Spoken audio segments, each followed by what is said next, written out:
Hello guys, welcome to infinity classes. आज हम accountancy से रिलेटेड कुछ नए टर्म्स को समझने जा रहे हैं जो कि आपको अकाउंटेंसी में जो है काफ़ी हेल्प करेंगे। तो सबसे पहला जो टर्म जो कि हम समझने जा रहे हैं वो है डेटर। अब ये डेटर क्या है पहले ये समझ लेते हैं। तो सिंपल भाषा में कहें तो वो पर्सन या फिर वो व्यक्ति जो कि आपके बिजनेस से सामान उधार खरीदता है या फिर आपसे कुछ पैसा उधार लेता है, तो वो पर्सन क्या कहलाता है? आपका डेटर कहलाता है। एक छोटा सा एग्जांपल लेते हैं। फॉर एग्जांपल, आप बहुत अच्छा बिजनेस चल रहा है आपका, और आप का एक रेगुलर कस्टमर है जो कि बहुत ज़्यादा जो आपसे जो है सामान खरीदता है।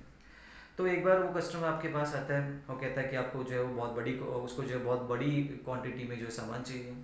और जैसे साथ वो ये भी कहता है कि भाई अभी वो पेमेंट नहीं कर सकता, 2 महीने बाद या फिर 3 महीने बाद जो है पेमेंट करेगा। अब क्योंकि वो बहुत रेगुलर कस्टमर है, आप उसको मना तो नहीं कर सकते हो, बिजनेस रिलेशनशिप खराब हो जाएंगे। तो आप क्या करते हो कि ठीक है भैया, आप ले जाओ, अभी के लिए सामान ले जाओ, जब आपके पास 2 महीने बाद या फिर 3 महीने बाद जो पैसे आ जाएंगे तब आप जो है वो पेमेंट कर देना। तो वो पर्सन जिसको कि आपने, वो कस्टमर जिसको कि आपने जो है सामान उधार में बेचा है, वही पर्सन आपके लिए क्या कहलाएगा? डेटर कहलाएगा। ऐसे ही बहुत बार क्या होता है कि बिजनेस में आपसे जो है बहुत लोग पैसा उधार लेते हैं और वो कुछ महीने बाद या फिर कुछ टाइम बाद जो पेमेंट का जो है वो प्रॉमिस करके चले जाते हैं। तो वो पर्सन जिसको कि आप उधार सामान बेचते हो या फिर आप कुछ पैसा उधार देते हो, वही पर्सन आपके लिए क्या कहलाता है? डेटर कहलाता है ना? तो दोनों ही चीज़ें हो सकती हैं, या तो आप किसी को उधार देते हो या फिर किसी को सामान उधार बेचते हो, है ना? तो अब ये आपका हुआ डेटर। अब ये डेटर जो है किसी भी बिजनेस के लिए असेट्स होते हैं, है ना? जैसे कि आपने सामान बेच दिया, आपका सामान तो गया, लेकिन उसके बदले आपका कोई कैश तो आना है ना। नहीं आएगा या नहीं आएगा वो तो अलग बात है फ्यूचर में, लेकिन आपने अभी सामान बेचा या फिर किसी को उधार पैसा दिया, वो एक ना एक दिन तो आपके पास वापस आना ही है ना। तो ये हमारा क्या होता है? एसेट होता है। ठीक है, तो डेटर बिजनेस के लिए क्या होते हैं? एसेट्स होते हैं। तो आई होप आपको डेटर समझ में आ गया होगा क्या होता है, राइट? इसी से रिलेटेड, इसी के साथ जो है एक और इम्पॉर्टेंट टर्म है, वो है क्रेडिटर। अब ये क्रेडिटर क्या है ये भी समझ लेते हैं। अब जिस तरह से आपने जो है डेटर कौन हुए थे कि जिसको आप उधार सामान बेचते हो या फिर किसी को पैसा उधार देते हो।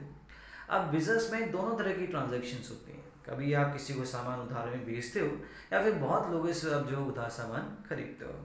तो जिस तरह से आपने डेटर को पैसे उधार दिए थे, वैसे ही एक दिन आपको भी रिक्वायरमेंट पड़ जाती है ना?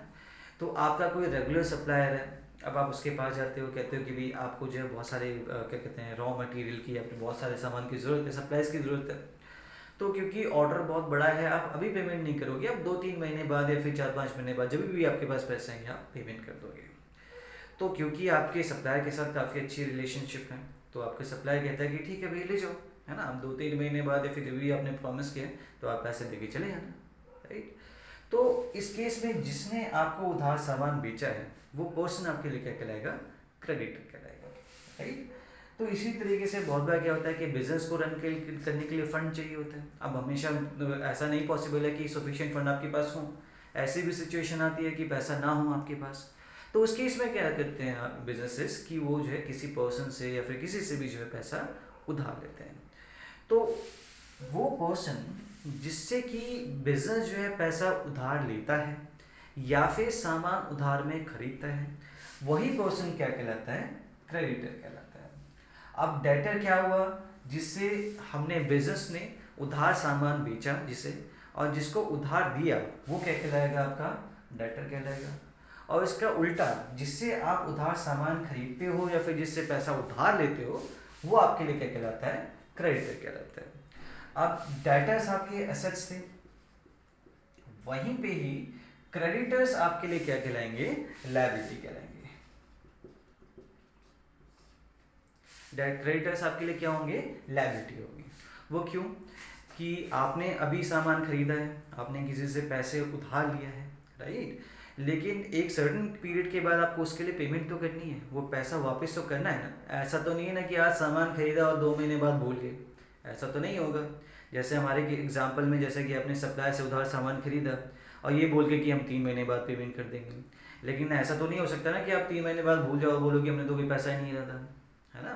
फ्यूचर में बिजनेस भी करना है, तो आपको फ्यूचर में पेमेंट तो करना ही पड़ेगा, भले ही अभी नहीं बट फ्यूचर में आपको जो पेमेंट तो करनी है। भले ही आपका अभी काम बन गया, आपने सामान उधार ले लिया, लेकिन आपकी ये ऑब्लिगेशन है, आपकी ये रिस्पॉन्सिबिलिटी है कि उस सामान के बदले आप जो है वो फ्यूचर में पेमेंट करो।